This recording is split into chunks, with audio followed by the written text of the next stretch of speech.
Hey neurodivergent peeps, today I want to share some of the best strategies and indicators for really determining how close to burnout that you are so that you can learn how to pick that up well before you end up catatonic on the couch.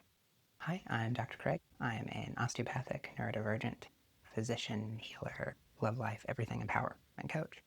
So when we're looking at burnout is total system collapse from being in a hypersympathetic spoon use heavy state and for a long time.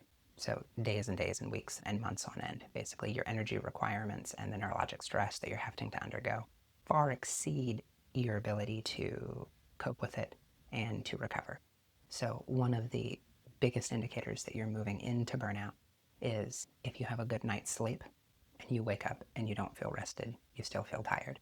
A lot of us use caffeine. If you notice spikes in your caffeine use, or you're using a lot of stimulants to get by, and especially if you need some sort of sedative to come down, you're moving into burnout because your nervous system can't shift gears normally.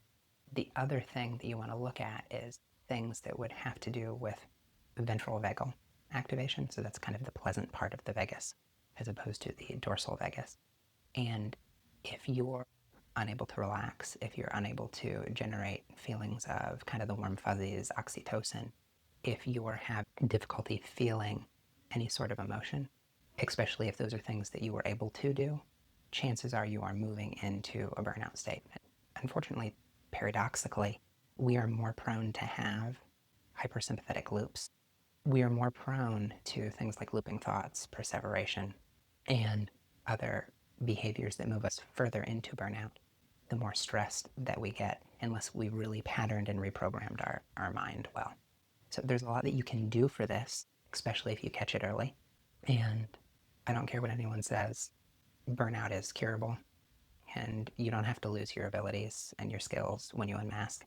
If you want to learn more about that, comment activate below, and you can watch my masterclass on it. And as always, like, share, follow, and send this to a neurodivergent in need.